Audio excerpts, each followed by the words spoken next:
Hey, what up, YouTube? Wanted to make episode 4 today, primarily centered around attendance, game viewership, uh, and essentially the issue with MACtion. um, yeah, like this attendance one ties in clearly with MACtion. If anybody knows MACtion, you know what I'm talking about. For years now. I want to say it's been over the last 20 or so, 20 so years. The last 20 plus something years where the Mac, right, because we sold our soul to ESPN, the Mac plays a ton of these they're not wacky, but a ton of these midweek ESPN games. And as just like a student who attended a Mac school, a college football fan, and then being a fan clearly of a team that participates in MACtion. At first I didn't really see the issues. I feel like I was like a lot of people who may have viewed these weekday games as a benefit to the Mac when it came to viewership, when it came to the brand that is the Mid-American Conference essentially being able to be out there.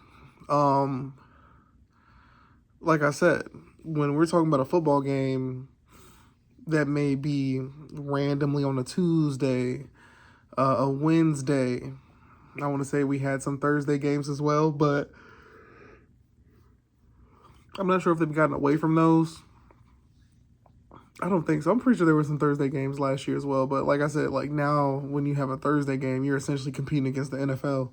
So you can see how that could be kind of problematic, right?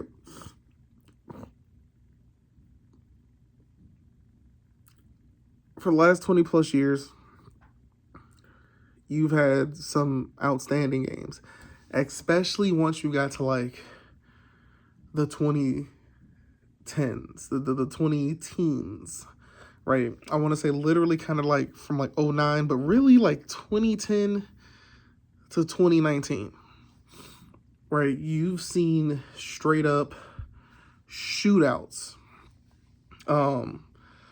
I want to say I started with NIU in 2010, fall 2010. I want to say the first year I was there,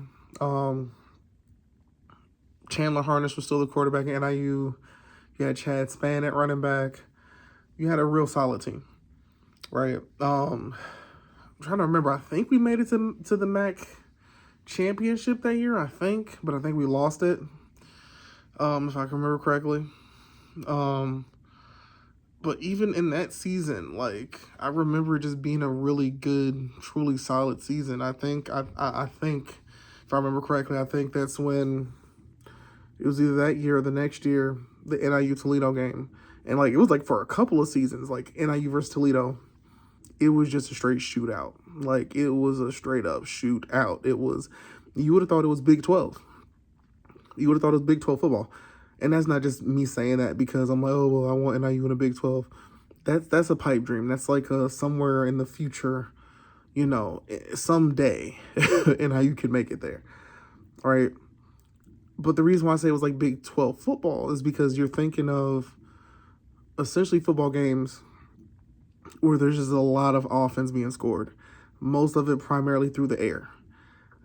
For some reason, these MAC games, even when your team wasn't necessarily a passing team per se, and I want to say when Harnish was there, Harnish could pass the ball. He could also run a bit, but we had a running game. We kind of did a good job doing both, but NIU historically, I guess you can kind of say, like, we're more known as a running team, like historically. It's a running school. Like I said, you get to those MAC games, you get to those MACtion games, specifically you get to NIU versus Toledo. And I swear it was like every time we played Toledo at Toledo, like, was it the Glass Bowl? For some reason, whenever it is us playing there, it's just a shootout every damn time. Like, it's literally dang near coming to the last couple seconds of the game, right? In the score, like, it's just back-to-back scoring. It's like defenses can't stop anything. They can't stop a sneeze, right? It's just going to the wire. All of that looks great, right? You know, it all looks great. You're having just these high-powered games, like I said, Big 12-esque. You know, you're sitting there thinking you're watching like TCU versus Texas Tech, or Kansas State versus TCU, or Kansas State versus, like, it's just a lot of passing. It's a lot of passing going on. The run game is there, but there's a lot of passing. That's how they're putting up these points so damn quickly. A lot of passing. And you see these games, and it's not just the NIU games. Like, there was quite a few of these games, like, right, where you get these just high-scoring games in conference play. And, you know, and it's the birth of MACtion, right? MACtion, that term, it was not around in the aughts. Like, nobody was calling it MACtion in the aughts, right? Like, no, you had these games, but that's not what they were being labeled as. It wasn't until, like I said, I'm pretty sure you had that fateful NIU Toledo game where it was just back to back to back to back to back to back, and then MACtion is born, right?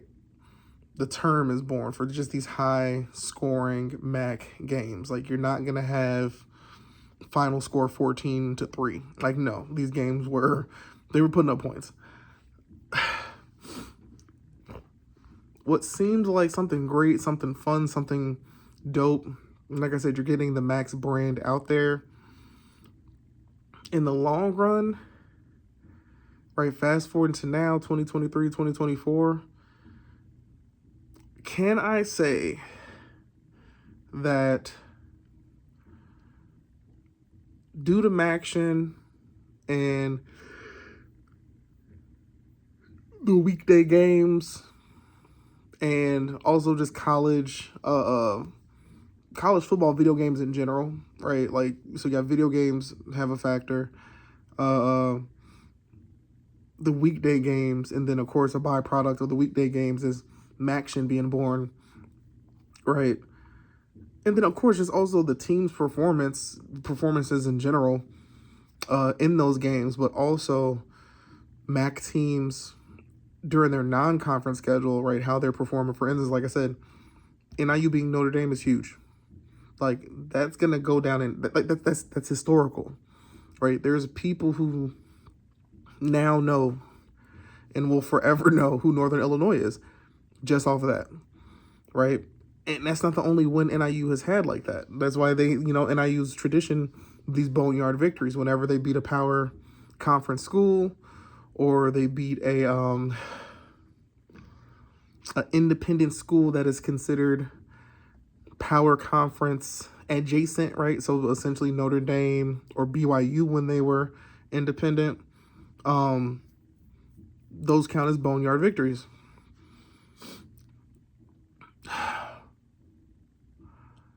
All that combined, you get the brand out there. Yeah, these weekday games, because there's nothing.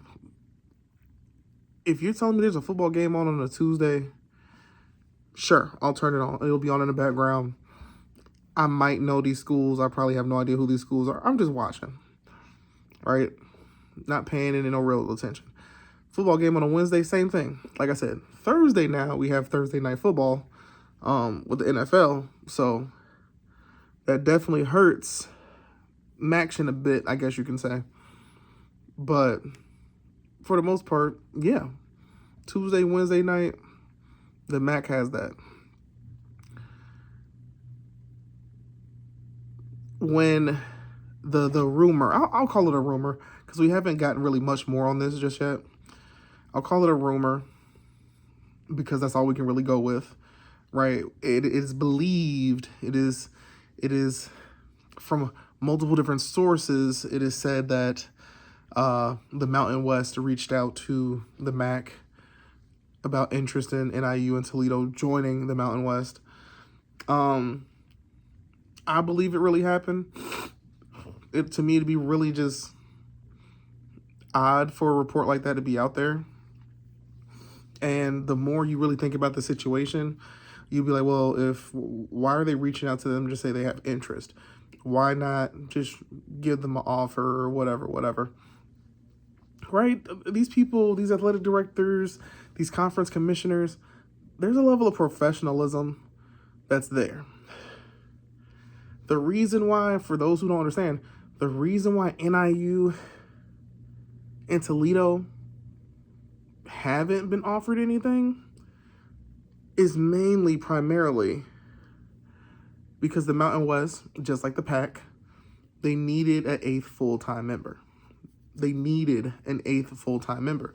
That's the priority right now, right? They need 8. So they went out, they targeted Texas State. That fell through. Kind of odd that it fell through, but it fell through. Texas State, it said that it would have cost them $8 million to leave the Sun Belt, which seems kind of, I mean, I don't know if that's high. I don't know if that's low. I know if it were a power conference, that number would be a bit higher. But I feel like $8 million is a little bit high to leave the Sun Belt. It is what it is. That's what the number is. It would have cost $8 million for them to leave the Sun Belt. I believe the Mountain West would have probably helped with that, but Texas State stayed put. They just stayed where they were. You have University of Texas, El Paso, or at El Paso. I don't know, or I can't remember the timeline of things, if Texas State and UTEP got the offer at the same time, or if it was more of Texas State got the offer, things went cold, and then essentially Texas State rejected, turned it down, and then it was like instant, just like that, like UTEP, how about y'all? I think it may have gone that way. I don't know if they both got an offer at the same time, if talks had been happening at the same time, but I think it might have been Texas State. Texas State turned it down, so they went to UTEP. UTEP accepted. UTEP, for the most part, I feel like UTEP has familiarity with the schools that are in the Mountain West. I know at one point, I feel like a lot of these schools were kind of together in certain conferences. I'm trying to remember where UTEP came from. I feel like UTEP at some point may have been in the WAC, the Western Athletic Conference, I think. Don't quote me on that. I might be wrong. I know they weren't in the Mountain West at some point, right? That wasn't it. I don't think that they've been in Conference USA this whole time. Maybe I'm wrong. Maybe they've been in Conference USA this whole time, and I just am mixing stuff up. But UTEP, yeah. They're like, sure, yeah, hands down. We'll go to the Mountain West. No ifs, ands, or buts. And if I'm UTEP, I mean, I would have took that deal too, instantly. UTEP football is not having a good season at the moment, but they're joining as a full-time member. So UTEP is in the same situation as a lot of the MAC schools are. You're in a conference that does not have any sort of, like, they're not getting any real money in media rights payouts. Like, I want to say they're getting less than the MAC is. So to be able to move to a conference that is, for the most part, paying significantly more. And I know the big thing is the Mountain West, and their contract is expiring 2026. And, you know, it's predicted that they're going to get a lower payout, a lower deal, a lesser deal. In reality, I really don't think they will. You got to think about how these deals work. Typically, the number increases. The Mountain West was slated for a better deal before things happened. They were slated for a better deal before Boise, San Diego State, and all these schools left for the pack. If you keep that in mind, where they currently are, seeing that the Mountain West Conference did not completely fall apart, it's not like they lost every school. They lost 5 of them, and they're essentially working to replace the 5. At the most, or let me say this, at the least, the Mountain West should be able to get a deal similar to what they have right now. When you think about things, like I said, as these years go on, that number keeps going up. So the odds of the Mountain West media rights number going backwards instead of essentially kind of potentially just staying where it's at, yeah, I got a good feeling that it's just going to stay where it's at. If it does increase even slightly payout wise, like for instance, if that payout goes to 5 million or 6 million, that's even more of a plus. Now, what you always sit there and wonder is, what would that number have been with Boise State, San Diego State, Fresno State, Colorado State, and Utah State? If that number just so happens to go up to like 6 million or something per school, per team, yearly,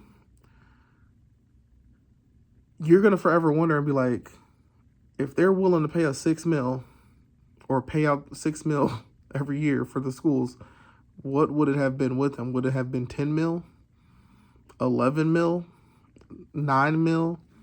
It was going to be more, right? That's how this works. So I think UTEP and whatever conversations are happening, right? You got to realize we're just fans. Like, we're speculating. We think we know how this works. But a lot of times you kind of got to use, you got to do the math on these things. You got to, like, think about a union contract, right?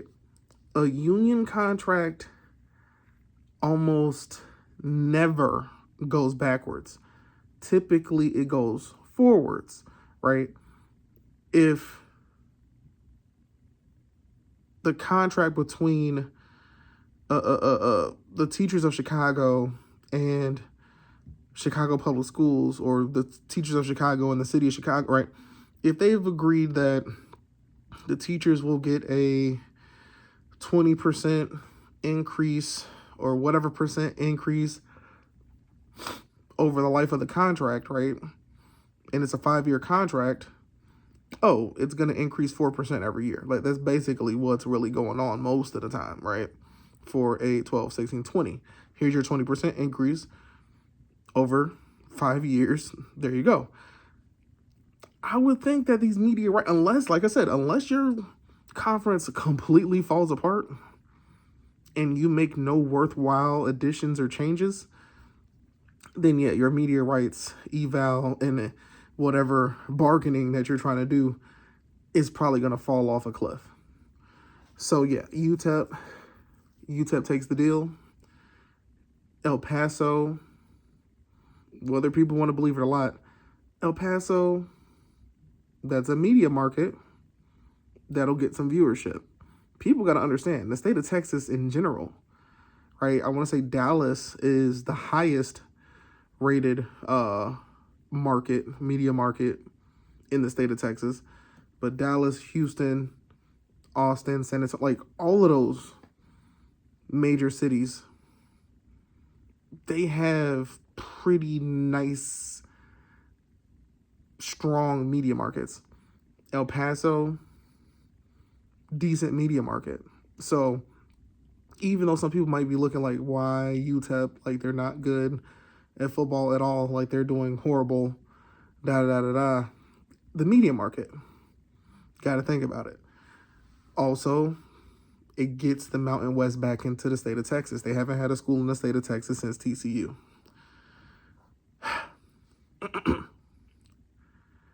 People have to understand, NIU, Toledo, nothing official, right? Like, it's a speculation, but nothing official will come to these schools from the Mountain West or even the Pac, nothing official will come until after those schools hit that full requirement number.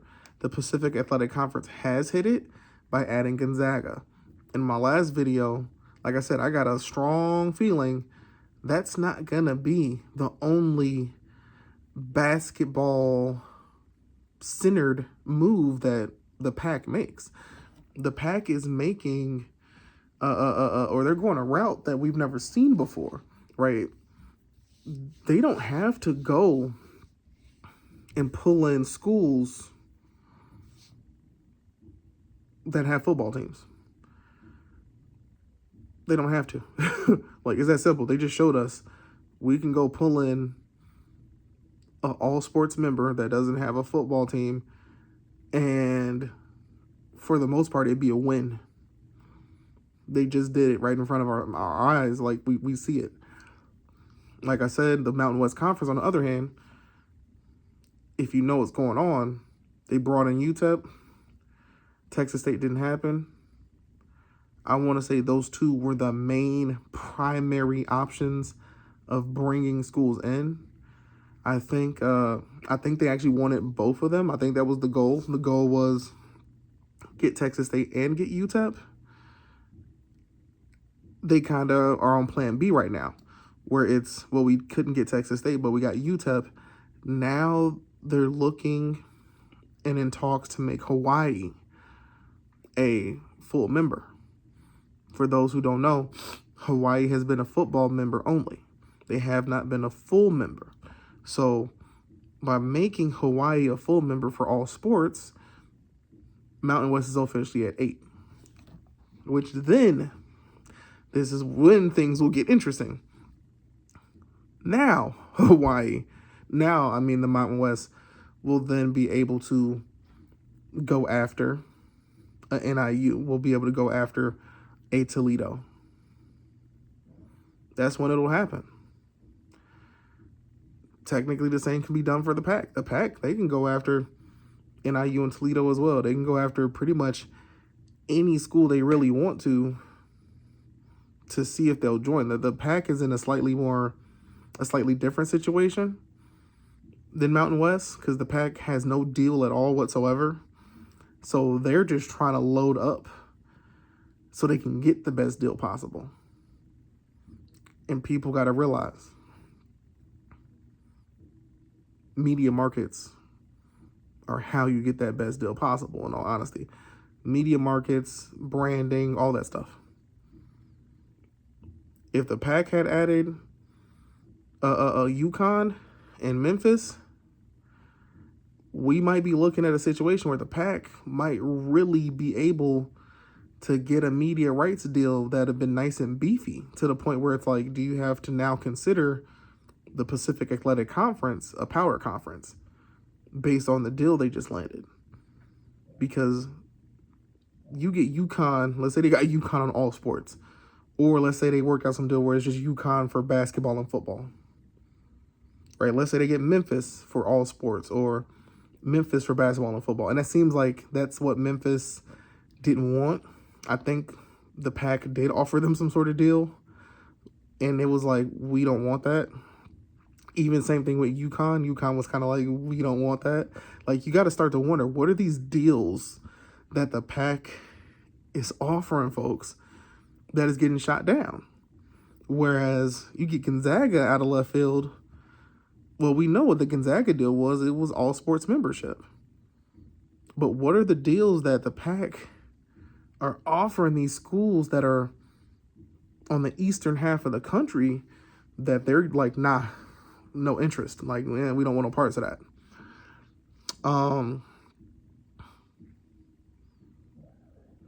Like I said, you add in, or if and when NIU and Toledo finally get an offer from the Mountain West,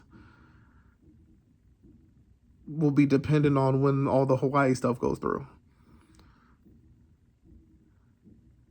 Going back to MACtion and how essentially a lot of things are about to get affected and impacted based on NIU and Toledo's decision. They're in really weird places. In really weird places. One of the biggest things over the years that NIU fans have complained about, and I would assume that this is like all of the MAC schools fans. Like, it's not just NIU. This is across the board. Because like I said, MACtion, good old ESPN having us essentially, well, actually, you know what? I don't even know if it's necessarily ESPN, because at the end of the day, this had to have been something that was an agreement made upon by the conference. I don't know if ESPN also somewhat factored into it. I'm not sure. I'm just regular, everyday football fan. But I feel like it was more of the conference that had come up to the agreement for these weekday games with help from ESPN. ESPN being like, if you guys can get these weekday games, if you all are in agreement, we'll air you. We will air your game prime time right on ESPN, ESPN2 and whatnot. Like, your game will be on TV for sure. Like, it'll be the only college football game happening. So let's make it happen. So I think it was kind of a mixture of both that ended up leading to this. But you got to realize, if you take NIU out of the MAC and place them in the Mountain West, we finally get to escape weekday games. Any NIU fan, the biggest thing you always hear them say, attendance sucks. Why does attendance suck? Attendance sucks because of the weekday games. And it's the truth. Whether you're an alumni fan or a current student, the likelihood of me attending a Tuesday night football game are low. The likelihood of me attending a Wednesday night football game are low. Especially once it's like a Wednesday night in November or something, like when it's like cold as all hell. Like, we're talking about winter has kicked in. Now, seasonally, as of late, it hasn't been as super cold and super bad as it historically usually is. But yeah, your attendance is going to be horrible. If you got a Wednesday game in November, and let's say it actually is cold and snowing, y'all will be lucky to have a couple thousand people show up. Lucky. And that's what it's been over these years. You know what?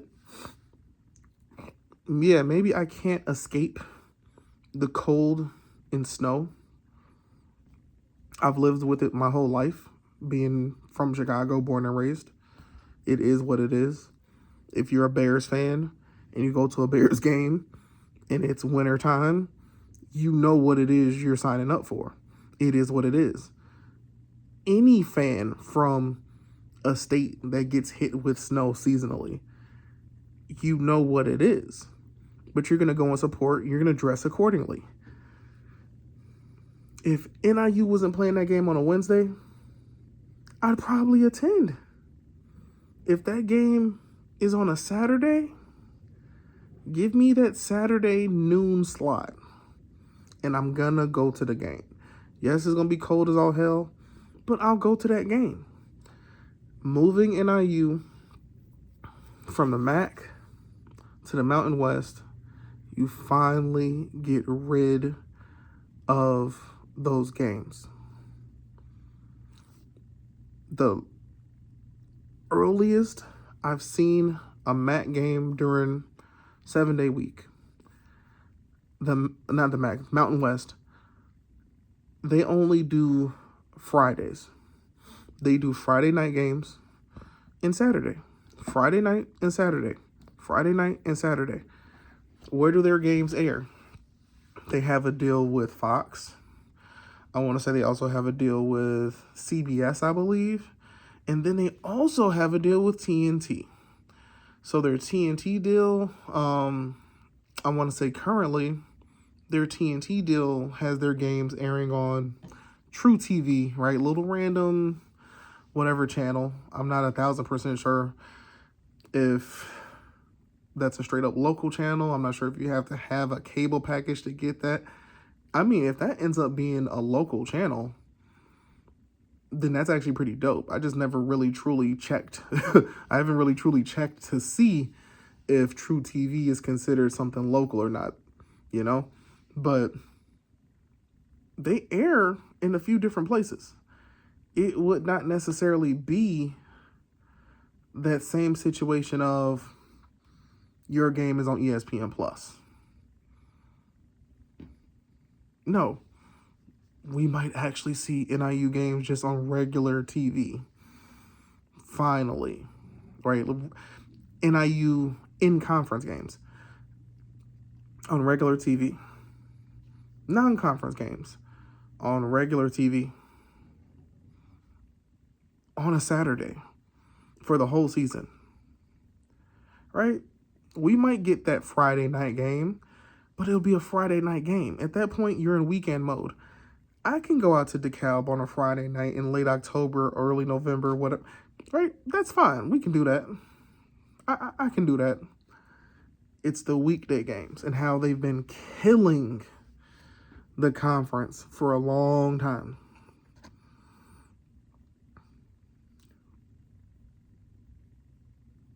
I was saying at one point, NIU in Toledo, they're in a tricky spot because the Mountain West, their deal expires 2026. The MAC, after all these years, after a long time, the MAC's deal expires in 2027.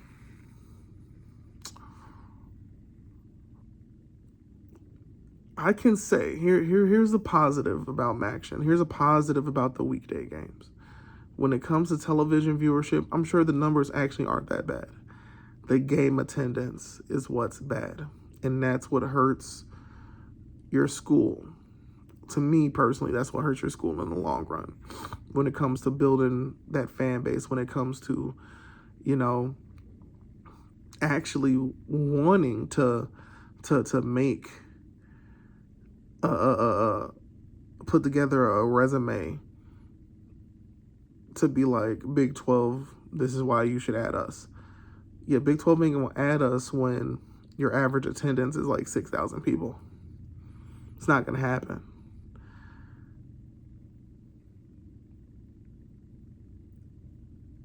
When that deal is up for the MAC, I want to believe so bad. I really do. I want to believe that they'll get a nice cut of the pie finally. But I also have a feeling like they won't. I have a weird feeling that they won't. And the thing that's going to stop them from getting what they deserve is going to be the same thing that essentially kind of set them up to begin with. The thing that's going to stop them from getting more money is going to be the thing that set them up. It's going to be the weekday games. And, you know, it's going to be the attendance. Things like that. Well, we play your games, but you barely have any people in the stands. You know, and that's across the board for all your teams. You know, y'all barely ever really have any teams that are ending up ranked, you know, and then when you had a ranked team, they went and lost their next damn game. NIU, oh my God, NIU should be, 5-0 right now? It hurts my soul. But, it's just like, yeah, it's like, I just don't have faith in the MAC getting a deal that they should. Like, I just don't. I just don't. They're in a rough spot because here's the thing: if NIU and Toledo leave, it really does hurt the MAC when it comes to whatever deal they would be bargaining for. Like, it would hurt the MAC. I know somebody said, I know I keep saying Toledo a lot of times. Toledo was the other school that was mentioned with interest from the Mountain West. But somebody brought up something about like the Board of Governors or something like that pertaining to Toledo. Like, they would have to vote to allow Toledo to leave the Mid-American Conference. And like, this ain't the like, there are so many, and this is how you, like, it's just a messed up situation. I actually feel kind of bad for Toledo if this is true. There are so many schools in Ohio performing at a FBS level in football, right? They're performing at a FBS level. And besides Cincinnati in Ohio State, damn near all those other FBS schools are in the MAC. That puts Toledo in such a petty position, because if it really did come down to a situation where these schools, essentially, there was a vote that has to be done to allow Toledo to leave the MAC, I see them voting no. I see Toledo getting stuck. I think Ohio State and Cincinnati be like, yeah, sure. Great. We want, great. It's the rest of the MAC Ohio schools that would be like, no. We all need you to stay here, because when we go to negotiate our deal in 2027, yeah, we need y'all. Y'all are a bargaining chip. And what the Mountain West Conference did, they essentially, by supposedly reaching out and showing interest in Toledo and NIU, what they did was essentially kind of point out, like, well, here's your two best teams. Here's your two best performing teams over the last 20-something years. Like, yeah, we pay attention. We notice things. These are your two best schools. It's Toledo and NIU. That's kind of what it is. Like I said, I actually feel kind of bad for Toledo if it really came down to that, because you're now saying Toledo's just forever stuck. If it were Toledo joining, and I actually wonder if it were Toledo trying to join like the AAC, and a vote like that had to happen for them to be able to leave the MAC, I wonder if they'd be like, you know what, yeah, fine. Because they view the AAC as just a different tier of conference, even though it's still like a group of 6 conference. They just view it so differently that they're just like, yeah, we got to let Toledo go. Versus the Mountain West, which I think, I feel like fans and everything, they view the Mountain West and the MAC as the same. I don't know if I'm just one of them fans that are just like, I don't think the Mountain West and the MAC are really at the same level. The current Mountain West, you can make an argument. But the Mountain West that had Boise State as a member, the MAC was not at the same tier, really. Like, you have to keep in mind, there's been at least 2 schools to leave the Mountain West and join a power conference. There has never been a school to leave the MAC and join a power conference.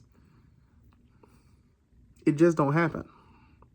We've had schools come here and leave and join elsewhere, and then now they've just kind of been where they've been.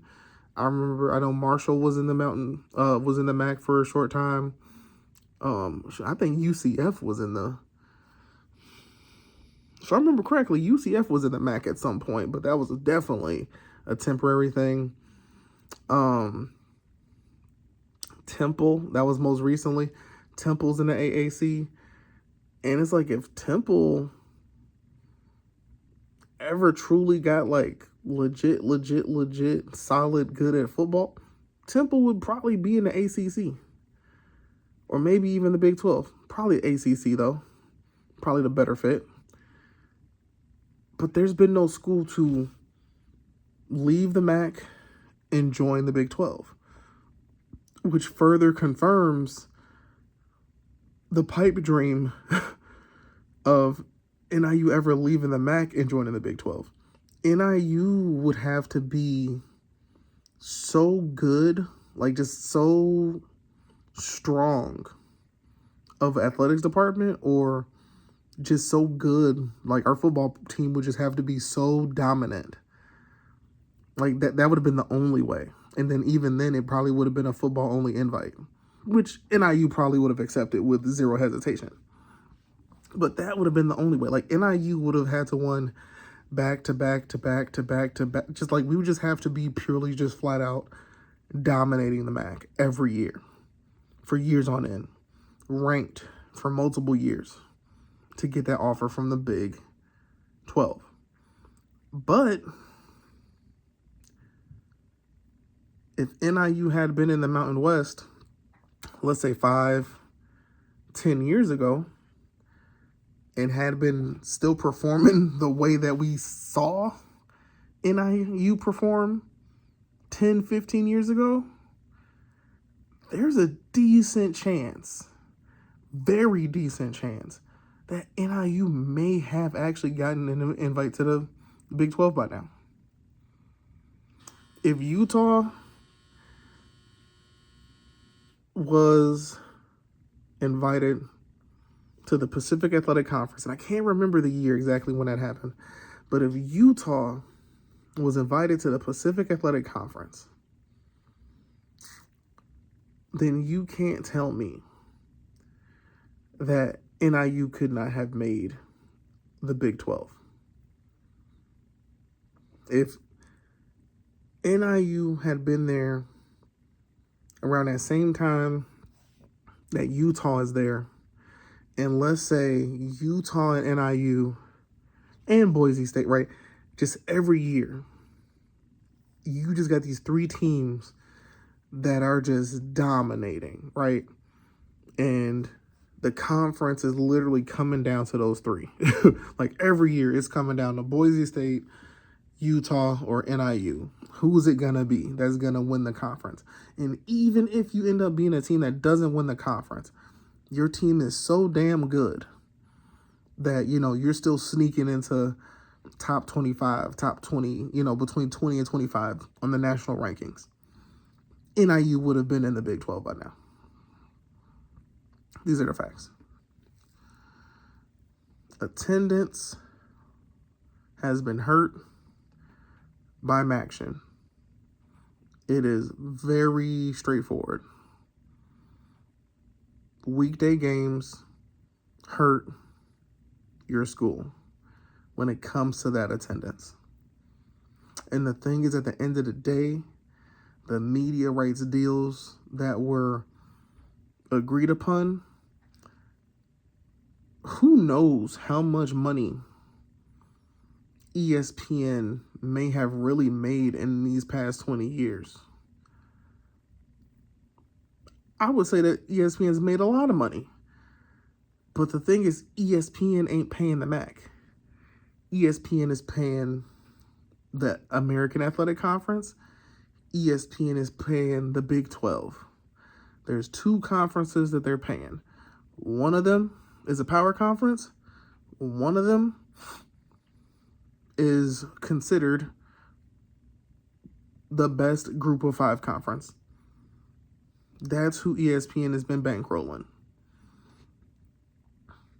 They pay the MAC, Conference USA, and I also believe Sunbelt little to nothing. They pay us little to nothing. Could they actually afford to pay those conferences more? Yeah, they could. The MAC has been such a consistent conference, well put together. Like, It's been solid. They've been solid for 20 years. You've seen some teams come and go, but the core 12 have been the core 12 for 20 years. Even with all the realignment in schools moving here, schools moving there, schools coming and going, even with all that, the MAC has been the same. And for the first time, like I said, for the first time in all the years I've ever been wondering, there's a conference that's like, we have interest in NIU. We have interest in Toledo. Even though some may view the Mountain West as like in this level of desperation, you could say that. You could. Still, it's the first time I'm hearing another conference being like, we got interest in y'all. And because the Mountain West has done that, you cannot agree that when you get that snowball going, when you tip that first domino, you're now putting these schools on other conferences' radars. The Pac probably didn't have NIU or Toledo on their radar at all, but the Mountain West is going after them. And in reality, a lot of Mountain West fans view NIU as a huge addition. The Mountain West wants NIU. The fans want NIU. Let that sink in. The fans are like, NIU would be a huge addition. Because yes, our resume actually speaks. They're not necessarily worried about, what's NIU's game attendance. They're not necessarily worried about, what's the size of NIU Stadium. Those things aren't really a huge factor. They're looking at the media market that NIU is able to tap into, which is the Chicago media market, which is it's a top 3 ranking media market. Let me not say top 5. It's in the top 3. It's literally, I want to say, New York, LA, and Chicago. Those are the top 3. We would be the biggest media market in the Mountain West Conference. It's that simple. We'd be the biggest media market. It is very much that simple. You're getting a school that has performed, and whenever they're in a nationally televised game or a game against an opponent that shouldn't even be close, NIU, it's a 50-50.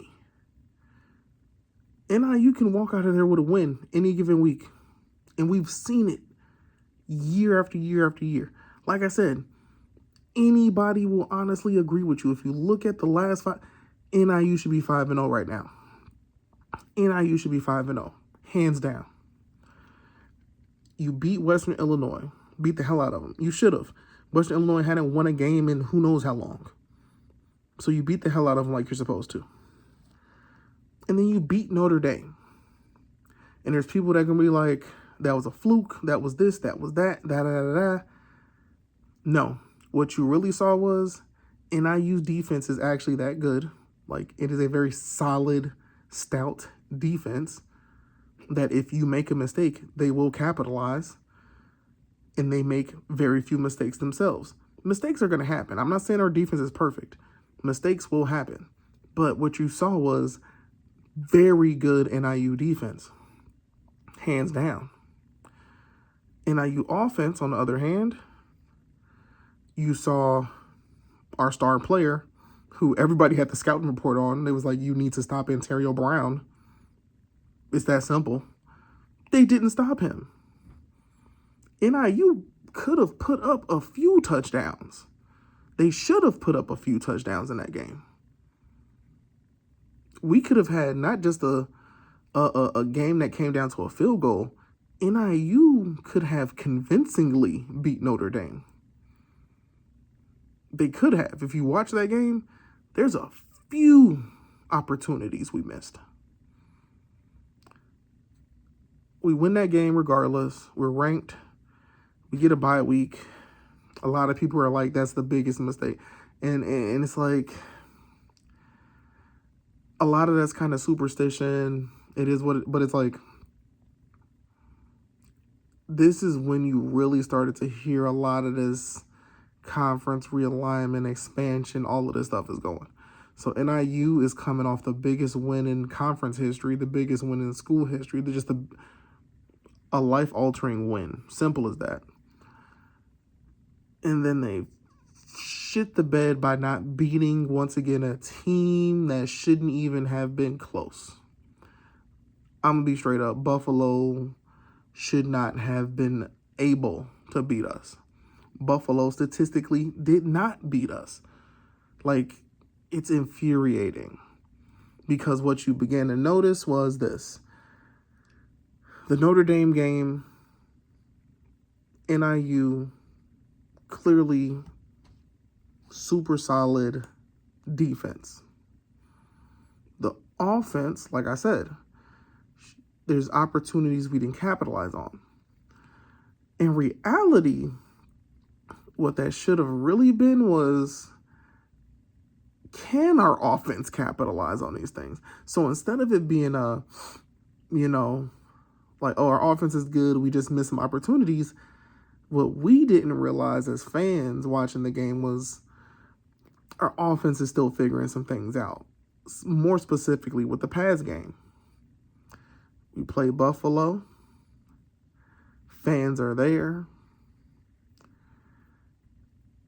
Like I said, offensively, it was not a good day. It just wasn't a good day. Defensively, defense was doing what the defense was doing against every team we've played. The defense literally gave us every opportunity in the world to just end this game, put it out of reach. NIU messed around.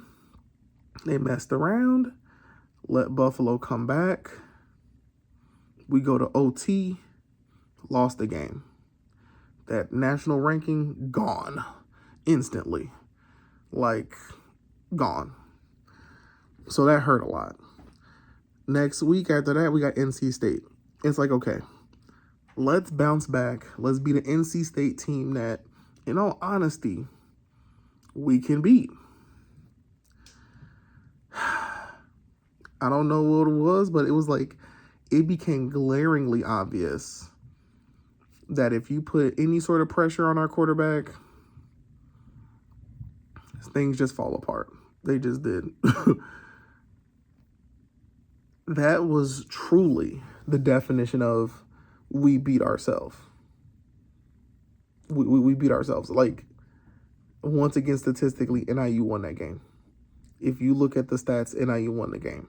You want to know the one stat that mattered the most and hurt NIU the most? Turnovers. Anybody who watched that game, fumble by the quarterback, which led to literally a touchdown. It was a fumble touchdown. Another fumble later in the game.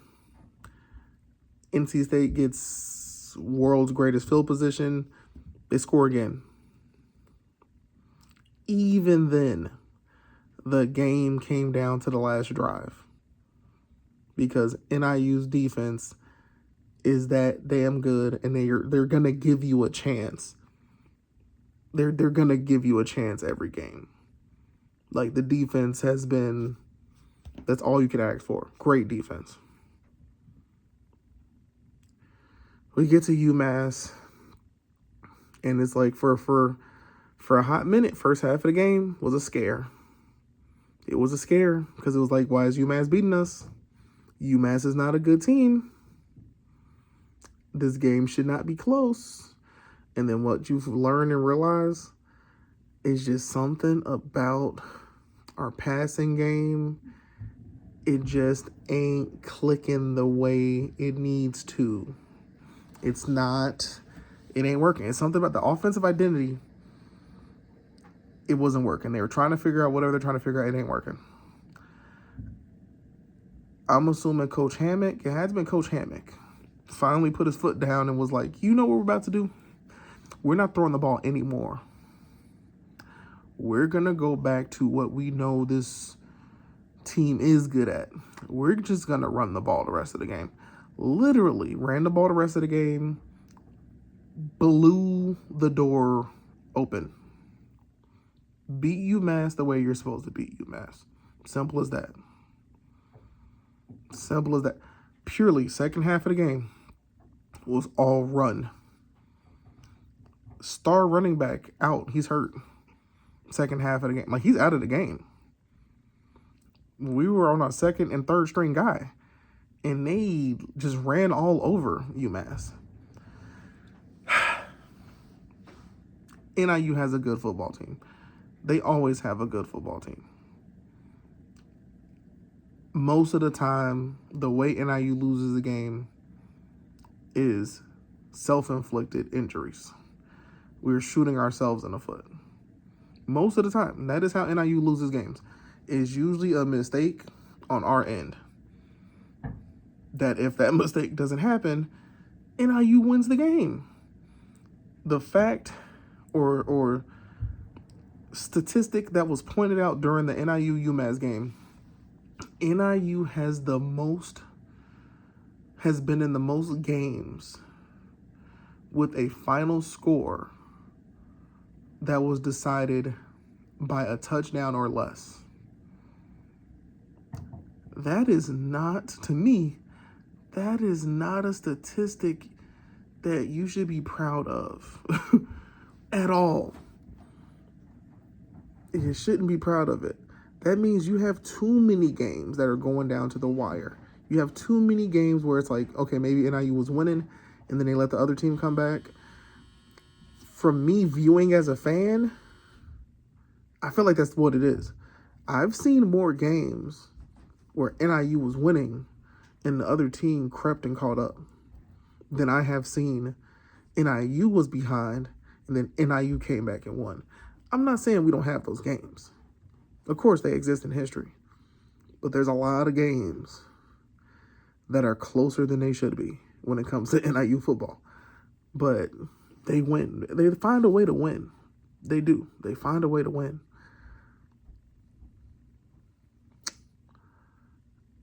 Long story short, I did all my rambling I could do for today. Things I need fans of Group of 5 schools to understand, specifically NIU fans. Attendance at our school is going to suck for as long as we stay with these weekday games. It's that simple. Our attendance is just going to suck.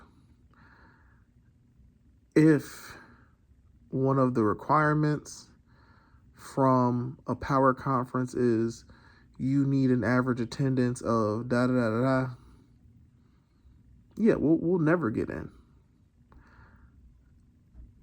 It's kind of funny because I just posted something on Facebook today that literally was hilarious. It was Stanford's attendance, Stanford's game attendance this past week with Virginia Tech.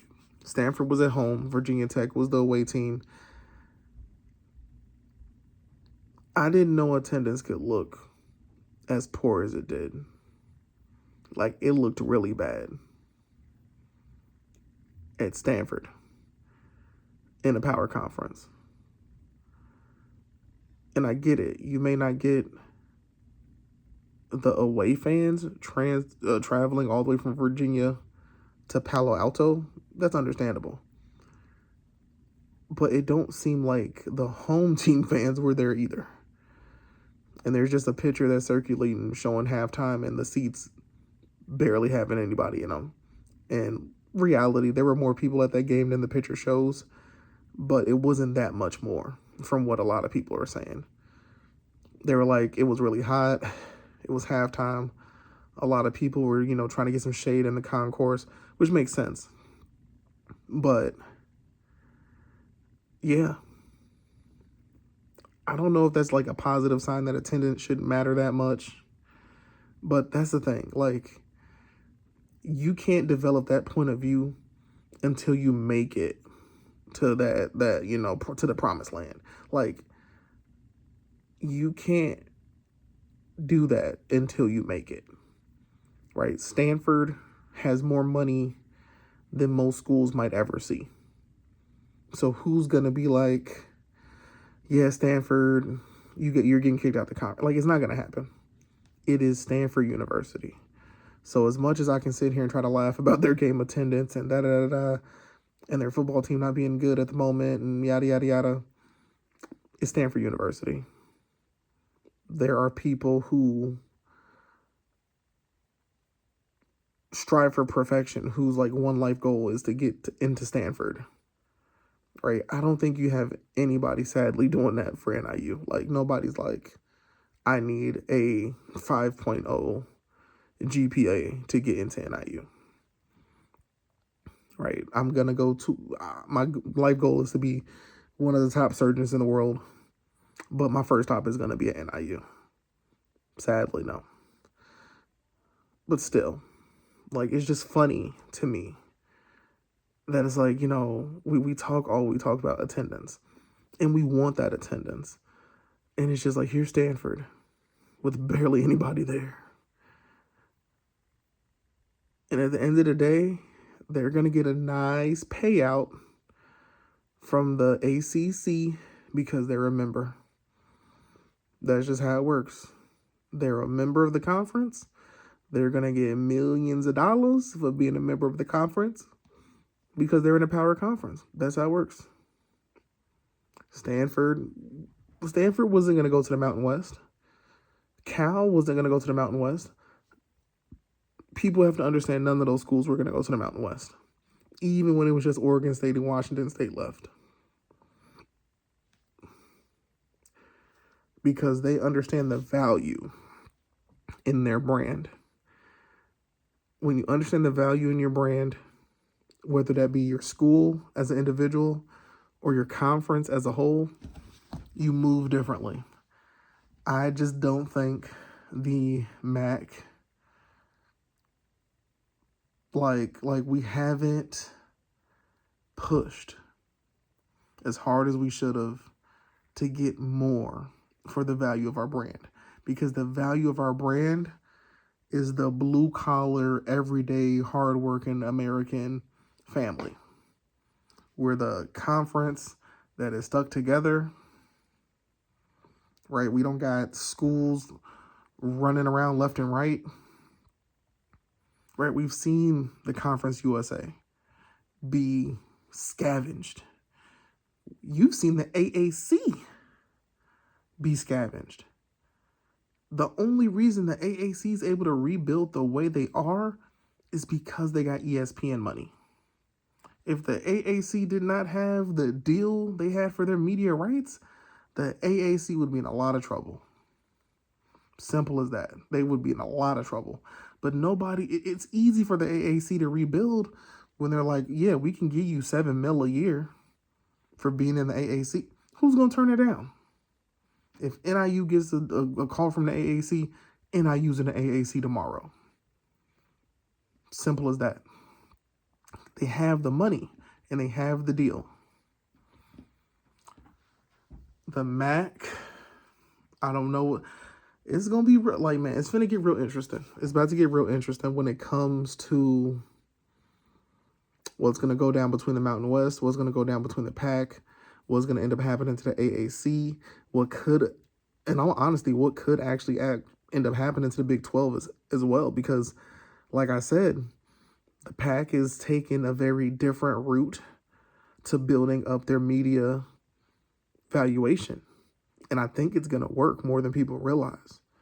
I think once they add more schools for basketball, and it's going to be schools that are good at basketball. It's not just going to be middle of the road basketball. So no. They're going to add other basketball powerhouses. And then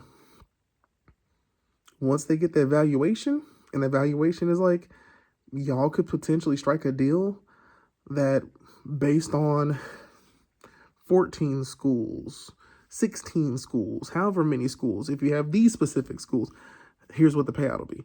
I think they're going to get a deal. Their payout's going to be more than the AAC. And once that domino falls, the AAC is going to get cherry picked. Bye-bye Memphis. Bye-bye UTSA. Those schools, they're gone. Depending on the deal that the PAC might be able to pull off, you could see schools come from the Big 12 and go back to the PAC. Arizona State, they could go back to the PAC. And then now the Big 12 is going to be like, oh, well, Tulane, welcome to the Big 12. UTSA or Memphis, welcome to the Big 12. You have to understand why. Once again, and I've said this already before, it is in the Pacific Athletic Conference's interest to get Memphis, to get UConn. Because now that you see that they have Gonzaga, you now see, oh, it's not just about football. They're trying to develop a strong basketball identity as well. And if you add Memphis, you get basketball and football. If you add UConn, you definitely get basketball and you get football, kind of, sort of. Like their football team is rebuilding, but they're doing pretty decent. But basketball, hands down. You add UConn to the damn PAC, you now have the best basketball team in the country any given year. The PAC is onto something. They're onto something. And it's going to affect everybody else, depending on who they're able to pull in. Them adding Gonzaga was huge. I just want to see how things end up. I want to see what NIU does, because NIU's in an interesting situation. And it's kind of thanks to the Mountain West Conference. The Mountain West Conference has now put NIU out there. Instead of it being NIU trying to come and join somewhere and begging and pleading. No. NIU is now a potential target. Not necessarily saying by the Big 12. Not even necessarily saying by the PAC. The PAC could potentially go after NIU for football, because the odds of them getting told no by NIU are really low. NIU would be crazy not to join the PAC for football only. Because if NIU is even considering joining the Mountain West for football only, there's no way you can turn down the PAC for football only. They have the stronger conference. They're going to get a stronger payout than what the Mountain West is. And you can't turn that one down. You can't. Big 12 may be a pipe dream, but the PAC is in an interesting situation. The PAC's in a real interesting situation. And the PAC has good enough branding. The PAC is solid enough of a brand that, you know what? They could actually truly creep into the Chicago market and actually take advantage of it a way that the Mountain West probably couldn't, a way that the AAC probably couldn't. The Big 12 can, for sure. Hands down, the Big 12 can. But the PAC might be able to do something interesting. And that would change the landscape for the school, hands down. So, once again, like I said, we have a situation where a lot of things can go a lot of different ways. Timing is a huge part of things. But, like I said, here's my thing. If NIU stays put in all of this, if NIU goes nowhere, because the MAC I haven't heard anything from the MAC talking about the MAC schools have signed a MOU, a memorandum of understanding that none of our schools are going to leave the conference and yada, yada. Nope. I ain't seen that from them. Matter of fact, I don't think they're going to do that. I think if NIU gets tapped by somebody, they're going to let NIU go. And that's the right thing to do. That's the right thing to do. NIU has been here long enough. They've paid their dues. They want to grow their brand. Godspeed NIU. Because guess what? Conference USA is like 3 seconds away from getting imploded, sadly, in all of this.